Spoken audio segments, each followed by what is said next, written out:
So for a South Korean president to say that the Taiwan issue is a global issue and not just an issue between the PRC and Taiwan is significant indeed. What it means in concrete terms, I can't really say. But when it comes to rhetoric and outlook, which I think is in touch with where the South Korean public it's quite a shift indeed. A departure from his predecessor, Moon Jae-in.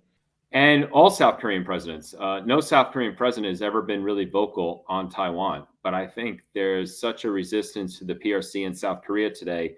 And I hear that the younger generation in particular is growing sympathetic to Taiwan over issues like marriage equality, internet freedom, and freedom of speech, that there's a changing view in South Korea that's becoming a lot more sympathetic to Taiwan than in years past, left and right. The South Korean president's trip to Washington this time, what does it say about US-South Korean relations? I think it shows that while Japan is still our preeminent ally in Asia, South Korea is not far behind as it achieves global pivotal state status. And it shows how important South Korea is to the US outlook on the world and the Indo-Pacific in general. You know, all the stops were pulled out. Only Emmanuel Macron of France has also gotten a state visit since Biden came into office. So it just shows how much Biden prioritizes and values South Korea. Let's talk about the nuclear subs. So the US is planning to send one to South Korea. It's been 40 years since a nuclear submarine was last docked in South Korea. So how big a deal is it?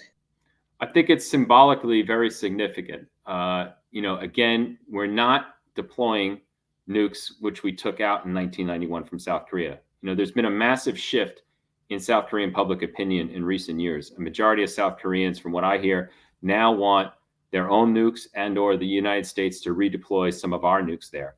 So this is a show of reassurance. They're not going to be permanently stationed. They're in and out just for time being. And we still hold the keys whether or not to fire them, obviously. And how likely would it be that the US would station its own nukes? North Korea, which is an ultranationalist, supposedly go-it-alone ethnic Korean state, they pride themselves on managing their own security. They often use in their own peninsular propaganda, North and South, saying that South Korea is a Yankee colony occupied by 28,500 US troops, while the last Chinese People Liberation Army volunteer left North Korea in 1958. And they'll say that South Korea used to have US nukes on its soil, is now going to have nuclear submarines in South Korean ports. Meanwhile, they have their own nukes. North Korea will use this against South Korea in propaganda terms to suggest it is somehow less self-sufficient or less Korean, as it were, than the North is.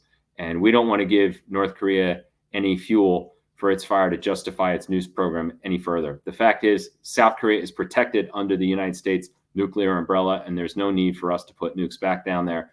That is just going to increase nukes arms race that nobody needs. Yoon Suk-yeol gave a speech to Congress whilst he was in the US. How was that speech received? And I think a lot of people liked what they heard him talking about South Korean, Japanese, US trilateral cooperation against North Korea and mainland China. And also his condemnation of Russia's invasion of Ukraine was very well received. But still no word yet on whether or not South Korea is going to arm Ukraine. But again, its laws forbid it from sending arms abroad for other than peaceful purposes. So it require a policy change in South Korea. And right now the opposition controls the assembly.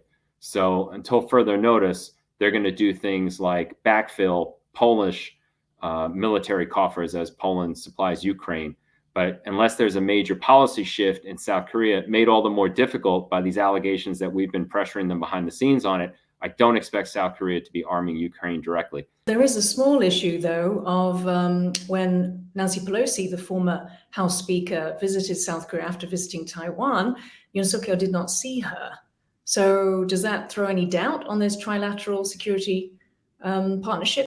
His shying away from that one issue on Taiwan, I don't think that's really what ROK, US, Japanese trilateral cooperation is all about. So you don't think that Taiwan is a major component of that? Well, maybe that's the view on Taiwan itself, but not necessarily. I mean, you would have to think North Korea's nuclear program, South China Sea, Senkaku Islands, those issues are just as important, if not more so, in some cases, depending on how far they go.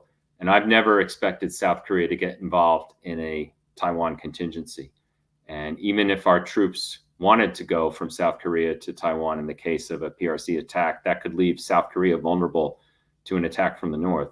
South Korea's First Lady actually held her own event whilst in Washington. So how does this contrast this president with his predecessor? Yeah, South Korean First Lady Kim Kun-hee held her own North Korean human rights event where she met North Korean defectors and the mother of Otto Warmbier, the American student sent back in a vegetative state, effectively murdered by North Korea, who died back home in Ohio. And among the defectors in the audience was my friend, Hyun Sung Lee, defector who came over via China a few years ago. And, you know, Moon Jae-in, Yoon's nationalist left so-called progressive predecessor, shied away from discussing North Korean human rights because he didn't want it to jeopardize or upset his engagement with Kim Jong-un. So in 2019, South Korea actually declined to support a United Nations North Korean human rights resolution. And what we discussed in the nuclear subs is part of the Washington Declaration between Yoon and Biden. And I love that naming because it speaks to the differing priorities of the last two South Korean presidents. Yoon and Biden have the Washington Declaration, and Moon and Kim had the Pyongyang Joint Declaration. So it shows that Yoon is firmly in America's corner and not waiting for North Korea to play nice.